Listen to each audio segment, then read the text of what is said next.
Hello বন্ধুরা, মিষ্টি recipe and ব্লগসে তোমাদের আরও একবার স্বাগত জানাই। আজকে তোমাদের সাথে শেয়ার করব একদম ঝঞ্ঝাট ছাড়াই একটা মোমোর রেসিপি, আর সেটাও কিন্তু হবে একদম টেস্টি আর হেলদি। তো সেটা কি, চলো তোমাদের দেখিয়ে দিই। সেটা হলো বাঁধাকপির পেটে মোমো। তোমরা তো মোমো অনেকেই খেয়েছো, কিন্তু ময়দা ছাড়া মোমো কজন তৈরি করেছো? তো চলো আজকে তোমাদের সাথে কিন্তু এই রেসিপিটাই আমি শেয়ার করব, আর সেটা হবে একদম চটপট। সবার আগে নিয়ে নেবো একটা ফ্রেশ বাঁধাকপি। যেহেতু এখন শীতকাল, সব জায়গায় কিন্তু বাঁধাকপি অ্যাভেলেবেল, আর নিতে হবে একদম ফ্রেশ। আর বড় বড় পাতাগুলো দেখো আমি এইভাবে খুলে নিয়ে নিয়েছি, ছোট পাতাগুলো কিন্তু নিলে হবে না। আর ভালো করে ধুয়ে নিয়েছি। এবার একটা কড়াইতে জল গরম বসাতে দিয়েছিলাম, তাতে দিয়ে নিয়েছিলাম 1 চামচ মতন নুন। আর এই বাঁধাকপির পাতাগুলো দিয়ে খুব ভালো করে ভাপিয়ে আর পাতাগুলোকে তুলে নেব। খুব ভালো করে জল ঝরিয়ে কিন্তু পাতাগুলো তুলে নিতে হবে।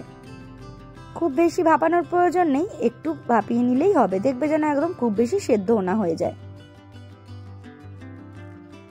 দেখো সবকটা বাঁধাকপির পাতায় জল ঝরিয়ে নিয়েছি।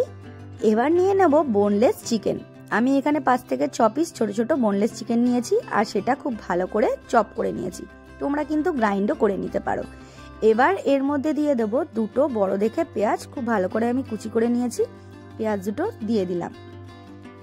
এবার এতে দেবো 1/2 চামচেরও একটু কম আদা রসুনের পেস্ট। তোমরা এটা চপ করেও দিতে পারো। তারপর দেব আন্দাজ মতন নুন, আর দেব 1/2 চামচ মতন গোলমরিচের গুঁড়ো, আর দিচ্ছি সামান্য একটু কাঁচা লঙ্কা কুচি। যে যেরকম ঝাল পছন্দ করো তেমনই দেবে। আর দিয়ে দেবো 2 চামচের মতন রিফাইন্ড অয়েল, আর 1/2 চামচ মতন বাটার। বাটার না দিলেও পারো, আমি দিয়েছি। আর নিয়ে নিয়েছি, দেখো আমার কাছে এরকম স্লাইস একটা চিজ ছিল, তো আমি সেই চিজটাই দিয়েছি একটু টুইস্ট আনার জন্য। তোমরা চিজটা কিন্তু স্কিপও করতে পারো। আর চিজ যদি থাকে নর্মাল চিজই ইউজ করবে, মজরেলা কিন্তু ইউজ এখানে করবে না। দেখো চিজটা পুরোটাই আমি এতে নিয়ে নেব। এবার এই সব উপকরণ একসাথে নিয়ে হাত দিয়ে খুব ভালো করে মিশিয়ে নিতে হবে। আমি এখানে বাটারটা মেল্ট করিনি, তোমরা যদি চাও একটু বাটারটা মেল্ট করেও ইউজ করতে পারো। দেখো আমার এখানে কিন্তু একদম মাখাটা রেডি হয়ে গেছে, পুরের জন্য একদম রেডি।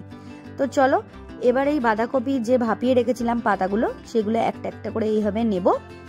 নিয়ে আর 1 চামচ করে যে চিকেনের পেস্টটা রয়েছে এখান থেকে কিন্তু 1 চামচ করে নিয়ে এই বাঁধাকপির মধ্যে এইভাবে দিতে হবে। আর চারপাশটা খুব সুন্দর করে মুড়ে দিতে হবে। এখানে কিন্তু কোনো রকম কোনো সুতো টুতো কিছুই লাগবে না, খুব সুন্দরভাবে কিন্তু মুড়ে দেওয়া যাবে। যেহেতু ভাপিয়ে নিয়েছি, পাতাগুলো কিন্তু খুব সুন্দর করে নরম হয়ে গেছে, আর দেখো কি সুন্দর দেখতে লাগছে। এইভাবেই কিন্তু প্রত্যেক কটাও রেডি করে নেব। ছোট পাতা হলে কোনো অসুবিধা নেই, ছোট ছোট করে করবে। আর বড় পাতা হলে তো আরো ভালো হয়। দেখো আমি সবগুলো একটা একটা করে গড়ে নিচ্ছি। গড়ে নেওয়ার পর সবগুলো আবারও দেখাচ্ছি। দেখো এবার সবকটা মোমোই কিন্তু আমি গড়ে নিয়েছি। কি সুন্দর লাগছে না দেখতে? আমার কিন্তু দারুণ লাগছিল দেখতে। এবার এইগুলো কিন্তু খুব ভালো করে আমাকে স্টিম করে নিতে হবে। তাই আমার কাছে একটা ছোট মোমো স্ট্যান্ড ছিল, সেই মোমো স্ট্যান্ডেই কিন্তু আমি এটা স্টিম করে নেবো। যদি তোমাদের কাছে মোমো স্ট্যান্ড না থাকে, দেখবে অনেক সময় জালিওয়ালা থালা থাকে বা ডিশ থাকে, সেরকমের মধ্যেও কিন্তু তোমরা দিয়ে এটাকে স্টিম করতে পারো। তোমাদের কাছে যদি নেটও থাকে, নেট মানে যেগুলো স্টিলের নেট হয়, সের ওপরে দিয়েও কিন্তু তোমরা এটা খুব ভালো করে স্টিম করে নিতে পারো। দেখো এইভাবে কিন্তু দিয়ে দিলাম প্রত্যেক কটা, দিয়ে ঢাকনা চাপা দিয়ে রান্না করব মোটামুটি 10 মিনিটের মতন। দেখো 10 মিনিট হয়ে গেছে। 10 মিনিট পরে কিন্তু মোমোগুলো খুব ভালোভাবে স্টিম হয়েছে, আর ভীষণই সুন্দর লাগছিল দেখতে। তারপরে চলো একটা গ্যাসের ওপর একটা ফ্রাইং প্যান নিয়ে নিলাম। ফ্রাইং প্যানের ওপরে আমি মোটামুটি 1 চামচের মতন একটু বাটার দিয়ে দেবো। বাটারটা ভালোভাবে গলে গেলে ফ্রাইং প্যানের চারপাশে কিন্তু খুব ভালোভাবে আমি এইভাবে স্প্রেড করে দিয়েছি। এবার একটা করে করে মোমো এই ফ্রাইং প্যানের ওপরে দিয়ে আমি ভালো করে উল্টে পাল্টে একটু ফ্রাই করে নেবো, যেমনভাবে মোমো ফ্রাই করা হয় সেইভাবে। তোমরা কিন্তু চাইলে মোমো ফ্রাই নাও করতে পারো, তোমরা এইভাবে স্টিম অবস্থায়ও খেতে পারো, সেটাও খুব ভালো লাগে। তো আমি একটু টুইস্ট আনার জন্য একটু এপিটোপিট করে নেবো বাটার দিয়ে।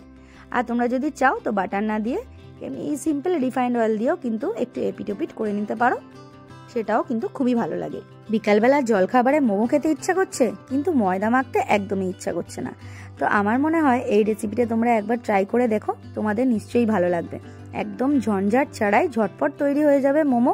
আমাদের বাড়ির সবাই কিন্তু এটা খেয়ে দারুণ লেগেছিল, আর আমারও কিন্তু ভীষণ ভালো লেগেছিল এটা খেতে। তো তোমাদেরও আশা করি ভীষণ ভালো লাগবে। এইভাবে বানাও আর বাড়ির সকলকে খাওয়াও। আর বিকালবেলা যদি একটু অন্যরকম কিছু পাওয়া যায় তাহলে তো খুবই ভালো লাগে, তাই না?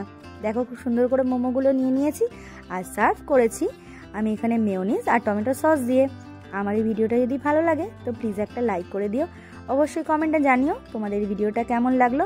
আর হ্যাঁ, বন্ধুদের সাথে কিন্তু শেয়ার করতে ভুলো না। Thanks for watching.